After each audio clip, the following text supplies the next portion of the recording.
ujumbe wa Mange Kimambi aliyoutoa kwa lugha ya Kiingereza, basi mimi nimekutafsiria hapa ili uweze kuelewa kwa nini Mange Kimambi kamshtakia Rais Samia kwa Donald Trump na kwa bunge zima la Ulaya na viongozi wa Marekani. So iko hivi bwana, Mange Kimambi kupitia akaunti zake za mitandao ya kijamii hususan X aliweza kuchapisha video ambayo anazungumza, lakini lugha kidogo imekuwa changamoto, kwa hiyo mimi na kutafsiria kile alichokizungumza.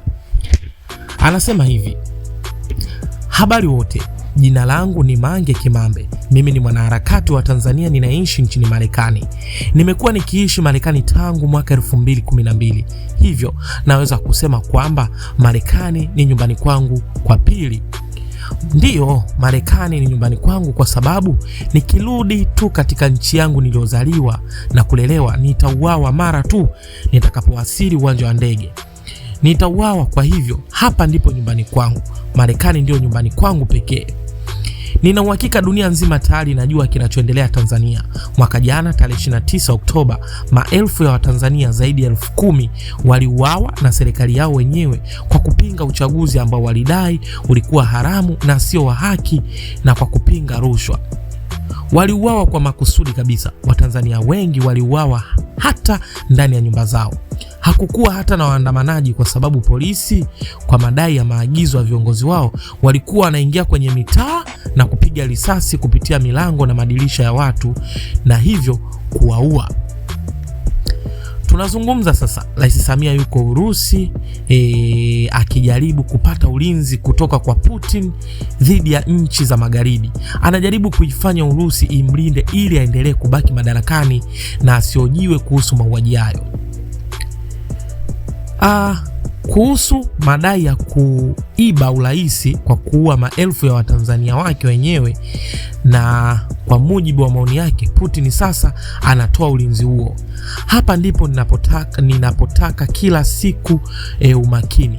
Natamani Marekani na bunge la Marekani na umoja wa nchi zote za magharibi kuzingatia jambo hili. Kile anachokifanya Rais Samia Suluhu Hassan kwa sasa, kinachoendelea kwa Tanzania kinaangaliwa na kila kiongozi wa Afrika. Kila kiongozi wa Afrika anaangalia jinsi mambo yanayoendelea Tanzania chini ya Rais Samia Suluhu Hassan. Tafadhali msiruhusu Rais Samia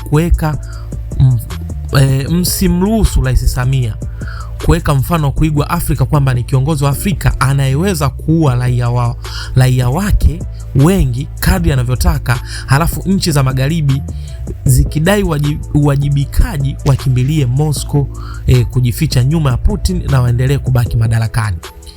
Msiruhusu mfumo huo kuanzishwa Afrika. Ikiwa Samia Suluhu Hassan atafanikiwa kubaki madarakani kwa sababu Putin na Urusi wanamlinda baada ya madai ya kuwaua watu, basi ninawahakikishia kwamba marais wengine wa Afrika watafuata njia hiyo. Huo utakuwa mwongozo mpya wa jinsi ya kuwa dikteta barani Afrika. Au watu wengi ameua watu wengi kadri anavyotaka, alafu kakimbilia Moscow ajifiche nyuma ya Putin na nchi za magharibi zisifanye chochote. Mamilioni ya Waafrika wanawekwa hatarini. Marais na serikali zao wataanza kuwaua wananchi, na wanapouliza maswali na wanapoandamana kwa sababu wanataka kujua, hakuna uwajibikaji wowote utakao wakabili. Ninaomba pia wananchi wa Afrika waangalie kinachoendelea Tanzania, kwa sababu jambo hili linaweza kutokea katika nchi zenu pia. Tafadhali msiruhusu hali hii kuwa jambo la kawaida. Msiruhusu mfumo huu kushinda, kwa sababu Afrika wengi watapoteza maisha yao. Kwa upande wa Ulaya na nchi za magharibi, kama mtaacha mfumo huu uendelee, basi baada ya miaka michache Marekani na Ulaya na nchi zingine za magharibi zinaweza kupoteza ushawishi wao Afrika, kwa sababu nchi nyingi za Afrika zitaelekea upande wa Urusi, huku viongozi wao wakilindwa na Putin. kuna chaguzi nyingine zinakuja mwaka ujao. Kenya ina uchaguzi na nchi zingine za Afrika pia zina uchaguzi. Marais wa nchi hizo wanaangalia kinachoendelea Tanzania, wakiona kwamba inawezekana kuwaua wananchi na kuendelea kubaki madarakani bila madhara yoyote, wanaweza kuiga mfumo huo. Kwa hiyo msiruhusu jambo hili kutokea. Fanyeni chochote mnachoweza ili kuweka mfano wa wajibikaji kwa Rais Samia Suluhu. Vinginevyo Afrika itakuwa nje ya ushawishi wa Marekani na Ulaya, na jambo baya zaidi ni kwamba maisha ya Afrika wengi yatapotea. Ninatumaini bunge la Marekani linanisikiliza. Senator Ted Cruz, natumaini unanisikiliza. Senator Jen Shaheen, natumaini unanisikiliza. Donald Trump, natumaini unaangalia na kusikiliza. Hii halipaswi kuruhusiwa kutokea.